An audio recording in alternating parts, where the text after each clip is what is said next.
Bonsoir à toutes et à tous, on se retrouve comme d'habitude pour faire le point sur les news macro, éco, crypto. Et oui, aujourd'hui, on est de nouveau dans le rouge. Ça fait 3 vidéos de suite que je te fais, 3 soirs de suite, mercredi, jeudi et là, mardi, mercredi. Et aujourd'hui, jeudi 4 juillet 2024, on est de nouveau dans le rouge sur le marché et sur l'écosystème crypto. Et je t'explique aujourd'hui pourquoi, notamment avec certaines news macroéconomiques et économique qu'on a sur l'écosystème, mais surtout par rapport à la technique. Et je t'ai introduit un nouveau point dans le point de marché qu'on fait en fin de vidéo, donc reste bien jusqu'à la fin de la vidéo. Merci à tous ceux qui le feront. N'hésite pas aussi à lâcher un like dès le début de la vidéo, à faire et à lâcher ton commentaire et à t'abonner si tu veux découvrir l'écosystème crypto et si tu ne nous connais pas déjà. Et n'hésite pas à parler de nous à ton entourage et surtout à ton oncle relou qui comprend rien à l'écosystème crypto lors des repas de famille.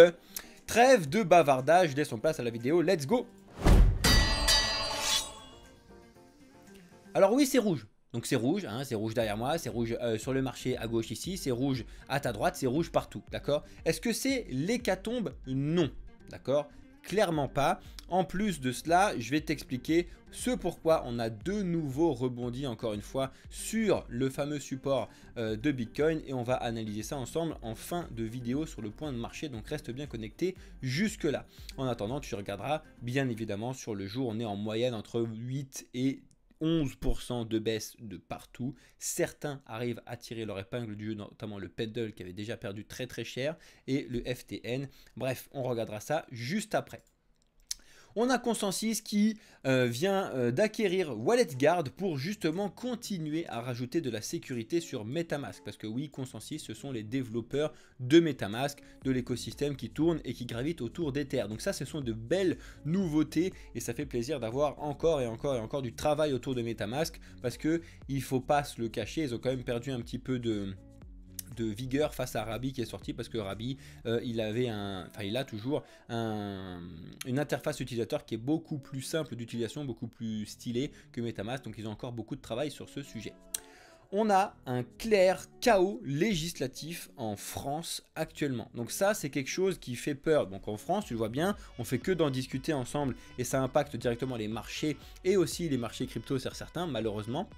Mais le problème vient aussi sur l'Europe et sur le budget en entier parce que vous ne vous rendez pas compte. Mais c'est pas juste comme ça, tiens je claque des doigts, je vais refaire voter tout le monde, j'ai machin, j'ai truc, c'est génial. Non, non seulement ça rajoute des coûts alors que c'était une catastrophe déjà en ce qui concerne la dette et ce qui passe au niveau de la finance en France, premièrement.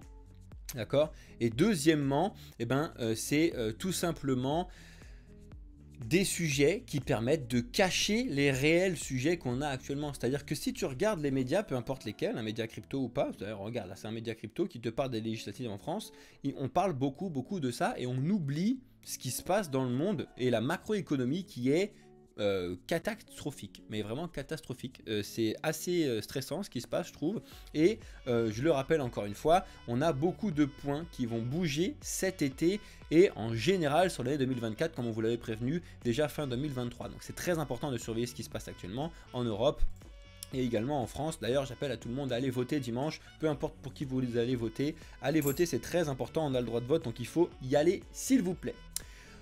Top Crypto, le nouveau trend de la DeFi, des Français font 20 millions en 48 heures, donc c'est pour ça qu'il y a quand même certains qui arrivent à tirer leur épingle du jeu, je te l'ai déjà dit tout à l'heure, et c'est notamment le papillon bleu français, à savoir Morpho, donc qui se développe sur Base, donc l'écosystème de Layer 2 sous Ether, qui est en très bon fonctionnement à l'heure actuelle, voilà, qui est un des Layer 2 entre guillemets les meilleurs, qui fonctionne très très bien et qui attire des gens comparé notamment à Arbitrum et Optimism. C'est aussi parce qu'il y a un développement qui se fait autour de Coinbase en général, donc forcément tout ce qui gravite autour fonctionne plutôt bien pardon. Et du coup ils ont levé plus de 20 millions de dollars pour leur contrat sur Moonwell Vaults. En tout cas si ça vous intéresse, je vous invite à regarder cet article que je vous mets dans le Discord comme d'habitude. On continue toujours avec les fameux meme coins de Kama et de Boden qui continuent donc de faire du mouvement volatile et tu vas voir que c'est volatile, ça n'est pas que de la hausse. On a par exemple le Kama qui a pris 40 ou 50% en une journée, là où le Boden s'est écrasé de 30-40%. De l'autre côté, il y a énormément de mouvements actuellement et c'est normal, d'accord? C'est normal. Il y a beaucoup de volatilité parce que en fait, les présidentielles américaines sont sur les bouches de tout le monde. Il y a beaucoup trop de sujets. Le fait que Joe Biden soit son état de santé soit inquiétant. Est-ce qu'il y a quelqu'un qui va le remplacer? Est-ce que ce sera Kamala Harris? Est-ce que ce sera une autre personne? Bref, c'est vraiment un vrai bazar actuellement et tout ça va avoir une fin de toute façon au mois de novembre. Donc on suivra tout ça ensemble et on vous tiendra au courant de tout ce qui se passe. Le Bitcoin, bien évidemment, a plongé sous les 58 000 $, même bien en dessous. Les raisons sont bien évidemment celles que je fais que t'évoquer depuis certains jours. Donc tout ce qui se passe macroéconomiquement parlant, la crise de la dette, les différentes crises de dette qu'il y a d'ailleurs, parce qu'il y en a plusieurs. Ensuite tout ce qui se passe bien évidemment en ce qui concerne les ventes donc en Allemagne et aux États-Unis de certains bitcoins qui détiennent. On a plein de catalyseurs à la baisse, donc c'est normal que l'écosystème crypto chute et on va analyser ça tout à l'heure sur le point de marché, donc reste bien connecté. Les altcoins sont eux aussi et même bien pire que Bitcoin, tu le vois, ils sont au bord du gouffre, hein. Tout est en chute libre de partout et malheureusement je vais te faire du coup l'analyse donc du total market cap tout à l'heure par rapport à une analyse que j'avais déjà fait il y a ça assez longtemps que j'ai repris là et je trouve ça très intéressant. On va regarder ça ensemble juste après. On a certains memcoins qui normalement voilà perdent en force, mais c'est ce que je t'explique et tu vas pouvoir le voir et le constater directement tout à l'heure. C'est pour ça que je veux appuyer les arguments que je t'explique donc sur certaines vidéos que je t'ai exposées sur la chaîne depuis certains jours. Je veux que tu comprennes que il n'y a pas tant que ça de sortie de dollars entre guillemets de l'écosystème crypto, pas tant que ça, d'accord?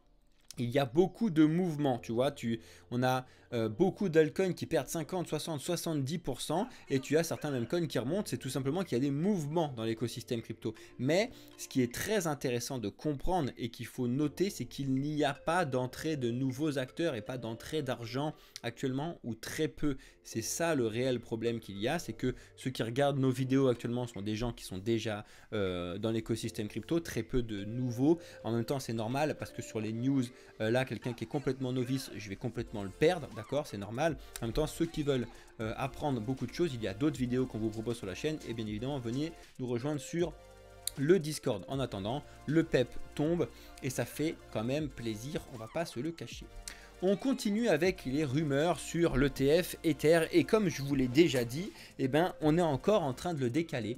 On est limite en train de le décaler à fin juillet, ça devient une dinguerie. C'est-à-dire qu'au début c'était le 2 juillet, puis le 4 juillet, puis avant-hier je t'ai annoncé le 8 juillet. Aujourd'hui on est en train de parler plus sérieusement du 15 juillet et là on est aussi en train de parler potentiellement de fin juillet. Alors il y en a encore certaines news qui t'expliquent que ça peut être le 8 juillet, mais il y a encore des réserves de la part de la SEC où ils peuvent encore décalé jusqu'à fin juillet finalement. Donc ça c'est un réel problème parce que c'est quelque chose qui change par rapport à ce qu'on avait sur Bitcoin. Et en fait là le truc qu'il y a c'est que là le problème entre guillemets comparé à ce qu'on avait sur Bitcoin, c'est que ça faisait que de monter et du coup quand on est arrivé et que ça s'est lancé, on était sur un petit top local, là ça fait que de baisser. Donc en fait peut-être qu'ils attendent qu'on ait une reprise pour pouvoir lancer. En tout cas je ne sais pas quels sont leurs arguments, mais c'est pas simple actuellement. Le retour de la peur dans l'indice donc de Fear and Greed qui est retourné en dessous des 50. Hier on était pile poil à 50, c'est pour ça que je t'avais mis la lumière bleue. Finalement le marché a décidé de passer en dessous des 60 000 pour retomber plus bas comme tu peux le voir en direct en haut à droite là sur le graphique des 5 minutes. Bref, c'est toujours beaucoup de catalyseurs. Encore une fois, je te rappelle qu'il y a bien évidemment aussi MTGOX qui est censé rembourser 142 000 bitcoins, soit plus de 9 milliards de dollars. C'est énormément d'argent qui peut être vendu. Je dis bien qui peut, parce qu'il y en a certainement beaucoup qui ne vont pas vendre aussi. D'accord, il ne faut pas se le cacher. C'est des gens qui étaient là depuis très longtemps, qui avaient potentiellement déjà fait un trait sur ces bitcoins. Normalement, si ils ont réussi à vivre jusque là avec ça, ils devraient aussi potentiellement attendre que le bitcoin monte à 100, 150 000 dollars, voire plus, comme ce qu'on attend sur le prochain bull run qui devrait avoir lieu fin de l'année, début de 2025. Les Philippines commencent à changer de ton et c'est pas une blague avec donc le Toncoin. Effectivement, la sécurité sociale des Philippines commence à accepter les USDT avec donc la blockchain du Ton et donc Uquid ça fait beaucoup de mouvements. Après, c'est pas nouveau que les Philippines sont très axés sur l'écosystème crypto, justement comme beaucoup de pays en développement, parce qu'en fait l'écosystème crypto permet, et c'est la première fois dans le monde, d'avoir un accès à une économie mondiale, peu importe où tu es dans le monde. Et donc forcément, quand tu es dans une toute petite économie et que tu arrives sur quelque chose qui peut te faire des gains pareils pour tout le monde, que tu sois en Europe ou dans des pays en développement. Donc forcément, ici 60 euros, il y a des gens qui s'en foutent, mais là-bas aux Philippines, 60 euros, des fois ça peut correspondre à un mois de travail, donc c'est énormissime. On a Riot qui devient le deuxième plus gros mineur au monde, donc c'est énorme. Ils ont continué de faire des énormes centrales de développement de Bitcoin et ils planifient donc énormément de développement encore jusqu'à 2027 et plus pour pouvoir avoir une énorme puissance de minage sur Bitcoin. Et comme je vous le dis, le minage de Bitcoin n'est clairement pas fini. Il y a énormément de choses à faire et on n'en est encore qu'au début. On a de nouveau Donald Trump qui a annoncé que le Bitcoin serait une réserve stratégique pour les États-Unis.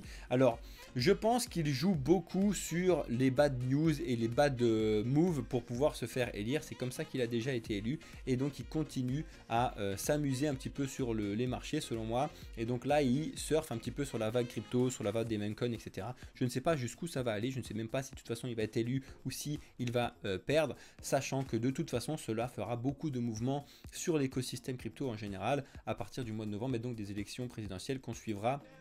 Et on vous mettra tout ça comme d'habitude. Et enfin, on finit sur cette news.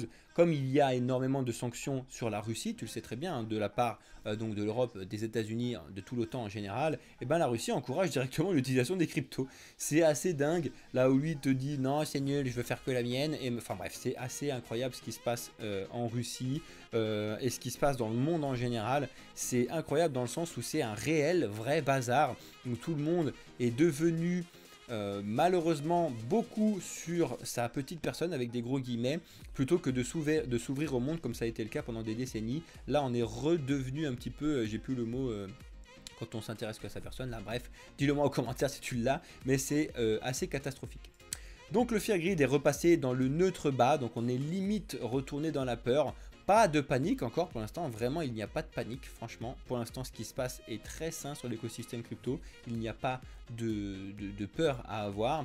Comme d'habitude, je vous l'ai dit, c'est normal, quand le Bitcoin chute, et bien forcément il y a des sorties sur les ETF Bitcoin, mais franchement ça va, hein, c'est pas une catastrophe, c'est toujours Grayscale qui prend une grosse start, mais ça va, c'est pas des très grosses sorties comme on a pu connaître avec des... le maximum de sorties c'était 563 millions, c'est quand même une grosse sortie. On verra ça et on vous tiendra au courant.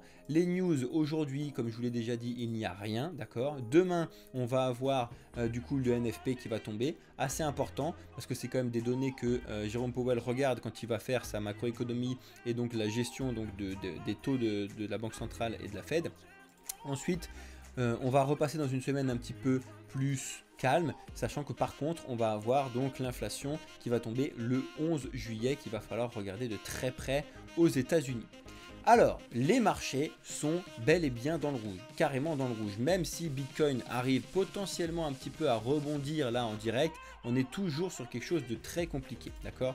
Donc tu le vois bien, Bitcoin est revenu exactement sur donc le point gris que je vous ai mis il y a de cela quelques jours, semaines je crois, donc les 56 810, d'accord, qui est une zone où il a déjà rebondi une première fois là on le voit pas bien parce que c'est en données journalières, mais quand on est en 4 heures on avait hésité un petit peu sur cette zone là avant de pouvoir repartir. C'est toujours quelque chose de très important et le support fait son travail de support, c'est normal, d'accord. Ça aurait été étonnant et malsain de tomber directement sur les 51 000 que je pense qu'il faut fermer, d'accord, je vous le répète. C'est pas plus mal si on remonte un petit peu, confirmer cette baisse sous les 60 000 $ pour pouvoir repartir. Et si à chaque fois on peut faire ça de façon propre, ce serait top.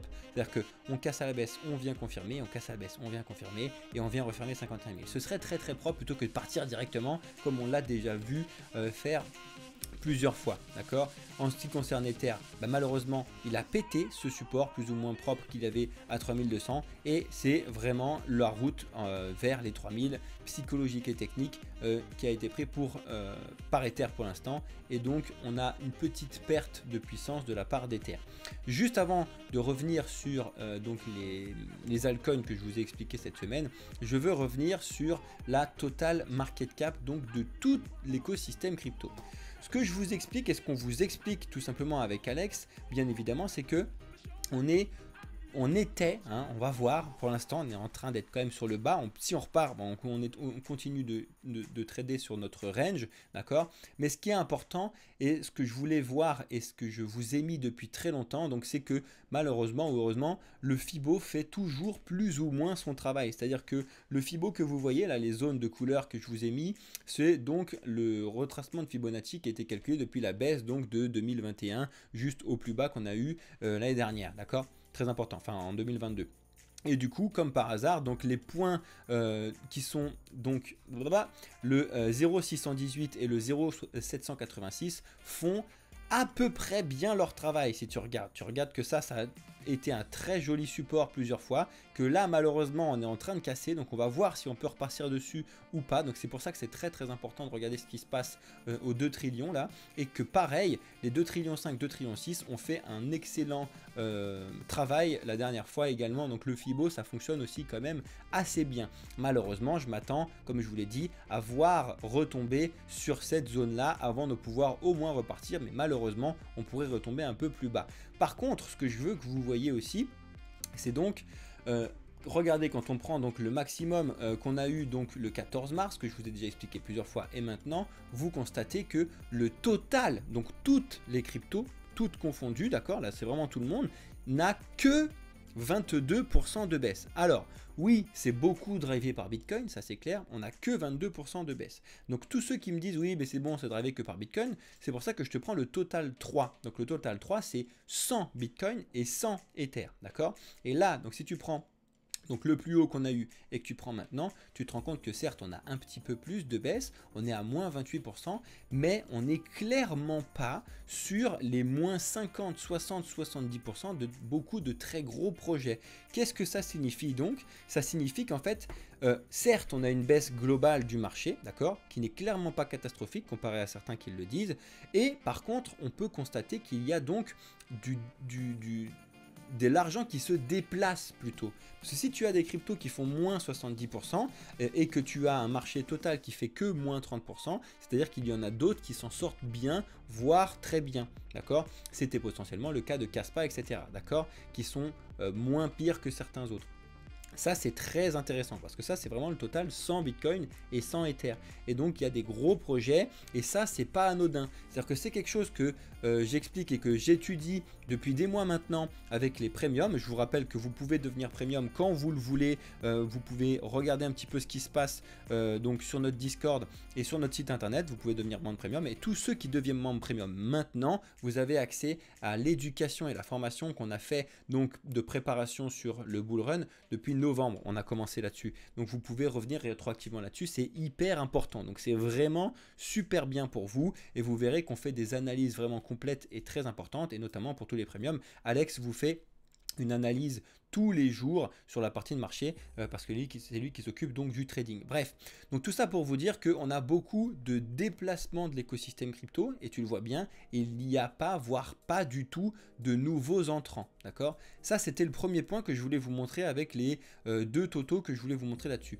Le deuxième point que je voulais vous montrer, c'est là. Là, normalement, ça devrait faire ticker quelques personnes qui me disent qu'on est en bull run. Non, nous ne sommes pas en bull run et nous n'avons jamais été en bull run depuis 2021, d'accord. Un réel bull run, donc quand tu te décales et que tu vois donc le précédent pic, là on part vraiment en parabole et on fait ça. Et si tu repars encore avant, quand tu regardes un petit peu ce qui s'était passé, là on l'a pas sur ce truc de 2013, et que tu repars sur ce pic, etc., etc. Là on voit à chaque fois un décalage de bull run. Et là qu'est-ce qui se passe quand tu regarde la market cap totale?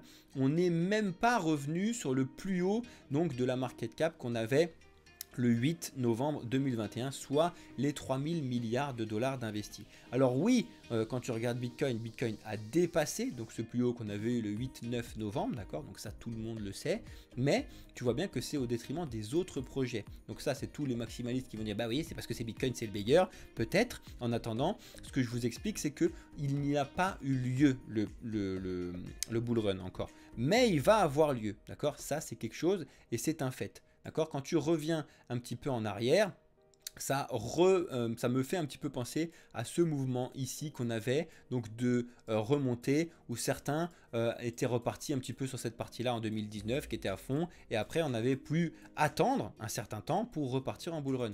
Donc là on ne sait pas encore jusqu'à quand on va attendre et pareil après vous analysez le Fibonacci comme vous voulez, mais le Fibonacci nous donne donc un bull run quand tu regardes pour passer déjà les 5 trillions, passer les 8 trillions et potentiellement essayer d'aller passer les 10 trillions, donc les 10 000 milliards de dollars d'investis sur l'écosystème crypto, d'accord, et ce sera déjà énorme, c'est-à-dire que là voilà quand on dézoome on va pouvoir voir des bougies qui vont monter peut-être jusque là au prochain bull run. Pourquoi je vous montre ça et pourquoi je veux que vous vous rendiez compte rapidement là directement sur ce graphique, regardez les toutes petites bougies qu'il y a ici, d'accord, et qui font déjà énormément de bruit, d'accord.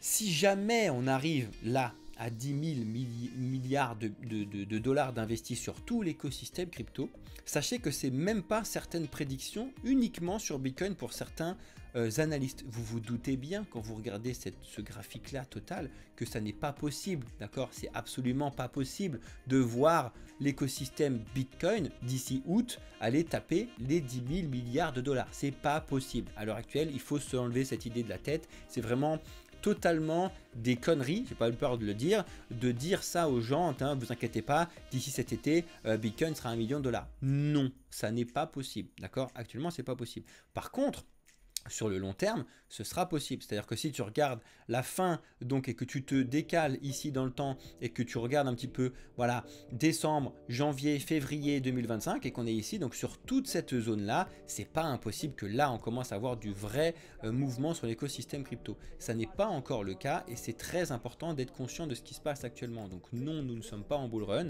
C'était un très joli bull market. Est-ce que ce bull market est terminé? L'avenir nous le dira. Cet été nous le dira. De toute façon, c'est très important. Après, je pense qu'on a une belle phase de latéralisation qu'on a fait donc déjà depuis un certain temps, qu'on peut et j'espère qu'on va continuer. En tout cas, pour l'instant, on n'y est pas parce que certains projets prennent vraiment très cher. Je vais vraiment juste les passer un par un pour vous montrer par rapport à ce que je vous ai déjà dit sur les dernières vidéos de cette semaine. Allez les regarder sur la chaîne YouTube. En tout cas, si ça vous intéresse, on va les repasser parce que je vous ai donné plus de détails sur les deux dernières vidéos. Allez les regarder.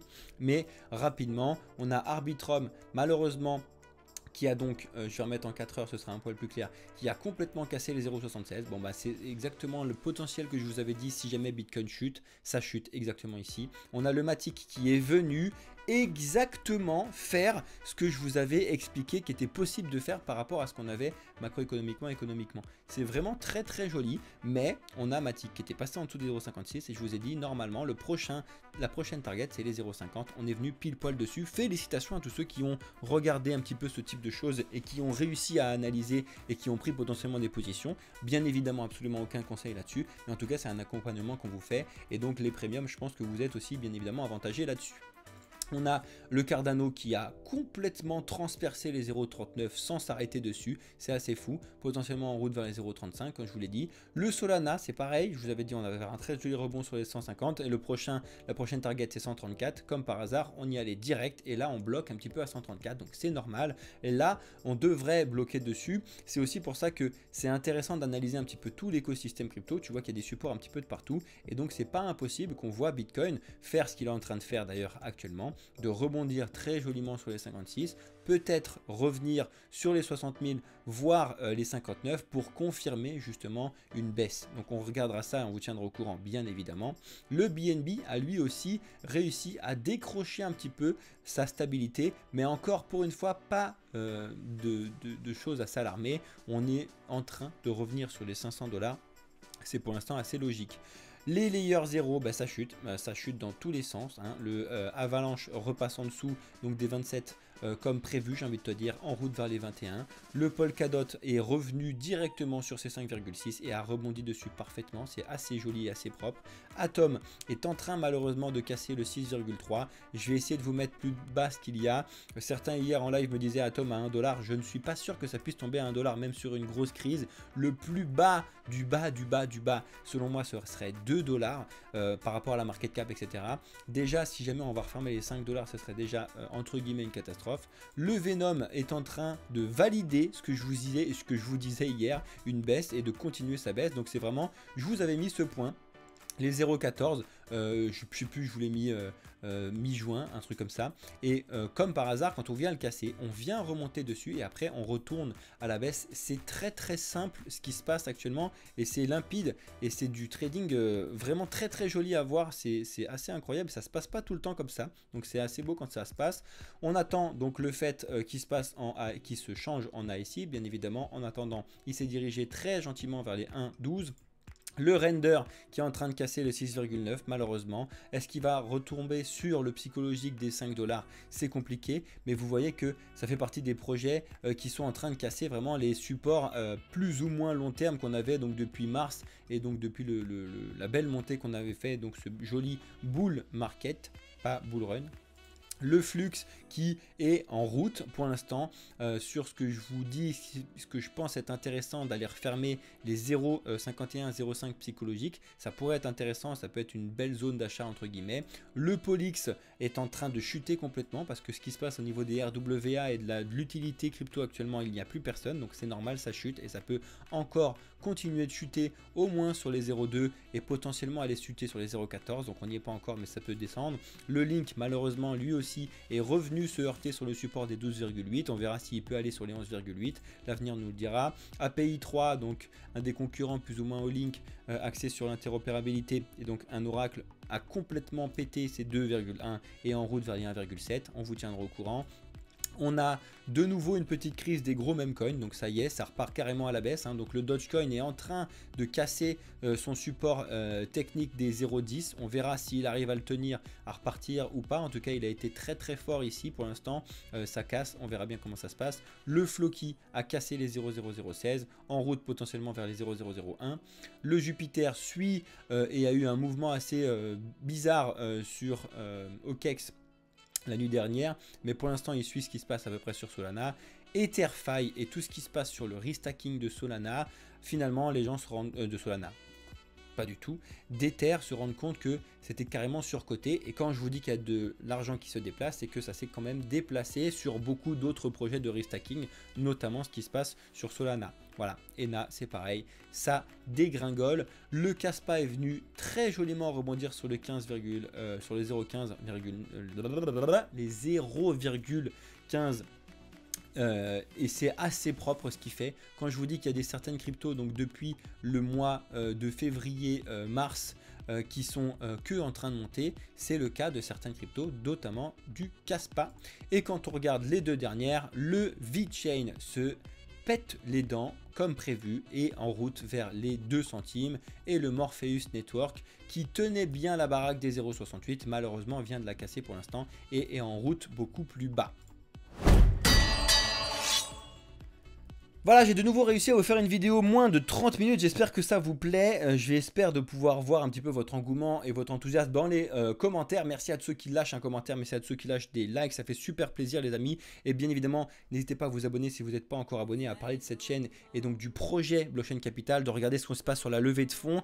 D'ailleurs, en parlant de levée de fonds, je tiens à vous expliquer qu'il va y avoir une vidéo montée, ça faisait longtemps que je n'avais pas fait ça, qui va sortir ce samedi à 11 h. Donc tous ceux qui sont en live actuellement sur TikTok et sur Twitch, mettez-vous un rappel samedi à 11 h du matin. Vous allez avoir une petite vidéo donc de la levée de fonds qui est montée sur une dizaine de minutes, donc que je vous ai fait.